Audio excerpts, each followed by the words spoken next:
Hello friends, இந்த வீடியோவில் என்ன பார்க்க போகிறோன்னா ஒரு முக்கியமான விஷயம். ஏன்னா எல்லாருக்குமே அது தேவையான விஷயம். இது பார்த்திங்கன்னா எல்லாருமே எப்போவுமே கவனமாக இருக்கணும். அதுக்கு தான் இந்த பதிவு. இப்போ என்ன அப்படின்னா, நான் கூட அந்த தப்பை செய்வேன். வாஷிங் மிஷின் போட்டாங்கன்னா கண்டிப்பாக குளிக்க போகக்கூடாது அப்படின்னு சொல்கிறாங்க.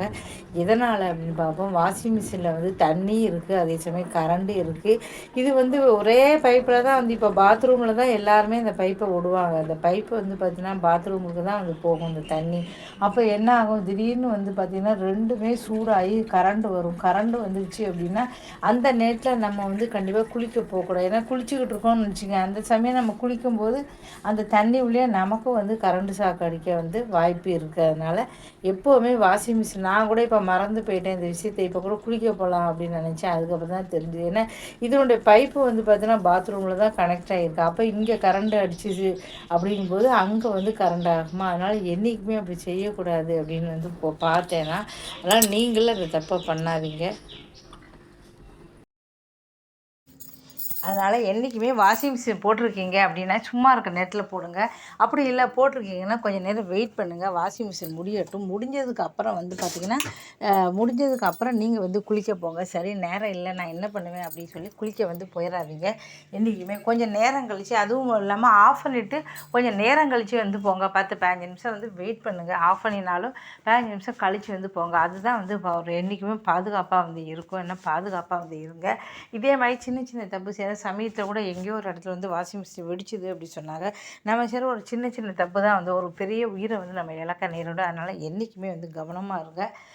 கவனமாக இருந்தால் தான் பார்த்திங்கன்னா நம்ம உயிரை நம்ம பாதுகாக்க முடியும். ஏன்னா நம்ம உயிரை எடுக்கிறதுக்குன்னு இயற்கையான முறையாக இருந்தாலும் சரி, செயற்கையான இருந்தாலும் சரி, நிறைய பார்த்திங்கன்னா எக்கச்சக்கம் இருக்குது. அதனால் ஒரு செகண்ட் நம்ம இருந்தால் கூட நமக்கு உயிருக்கு பாதுகாப்பு இல்லை. அப்படி ஒரு உலகத்தில் நம்ம வாழ்ந்துக்கிட்டு இருக்கோம். சாப்பிட்ற சாப்பாடு கூட கலப்படம், அது இப்போ இது இப்படி இருக்குன்ட்டு ஒவ்வொன்றும் இருக்குது. அதனால் ரொம்ப ரொம்ப கவனமாக இருங்க. அதனால் வாஷிங் மிஷின் போடும்போது யாரும் குளிக்காதீங்க. இல்லை குளிக்காத நேரத்தில் குளித்து முடிச்சுட்டு போடுங்க. ரொம்ப கவனமாக இருங்க. ஏன்னா இப்போ எல்லாமே ஃப்ரிட்ஜ் வெடிக்குது, வாஷிங் மிஷின் வெடிக்குது, அது இதுன்ட்டு நிறைய செய்திகள் தொடர்ந்து நம்ம பார்த்துக்கிட்டு தான் இருக்கோம். அதனால் கவனமாக இருக்கிறது எந்த தப்புமே கிடையாது. ரொம்ப ரொம்ப கவனமாக இருங்க. இந்த வீடியோ பிடிச்சா மறக்காமல் சேனலை சப்ஸ்கிரைப் பண்ணிக்கோங்க. தொடர்ந்து போடுற எல்லா வீடியோவையும் மறக்காமல் பாருங்கள். ஏன்னா ஒரு வீடியோ 2 வீடியோலையும் தொடர்ந்து நீங்கள் பார்க்க ஒரு வீடியோ க்ரியேட் பண்ணுறது அப்படிங்கிறது ரொம்ப கஷ்டமான ஒரு விஷயம். எனக்கும் வீட்டில் வேலை இருக்குது. அந்த வேலையெல்லாம் நான் முடிச்சுட்டு அதுக்கப்புறம் பார்த்தீங்கன்னா வீடியோவுக்கு என்ன போடலாம்னு சொல்லி கண்டென்ட்டை யோசித்து அதுக்கப்புறம் பார்த்தீங்கன்னா எடுத்து நான் போட்டு அதுக்கப்புறம் நான் எடிட் பண்ணி போகிறதே 1-2 மணி நேரம் ஆகுது. ஒரு நாளைக்கு ஒரு வீடியோ போடுறதே ஒரு பெரிய விஷயம். அப்புறம் சாயந்தரம் தான் ஒரு வீடியோ போடுறேன், காலையில் விட. அதனால் ரொம்ப கஷ்டமான ஒரு விஷயம். எனக்கு ஆரம்பத்தில் பைசாலாம் வந்துச்சு. இப்போ தான் பைசாலாம் வருதில்லை. மறுபடியும் வாட்ச் ஹவர்ஸ் அதுக்கப்புறம் நான் அப்ளை பண்ணி அது கிடைக்குதோ இல்லையோ, முடிஞ்சாலும் ட்ரை பண்ணுவோம் அப்படின்னு பண்ணுறேன்.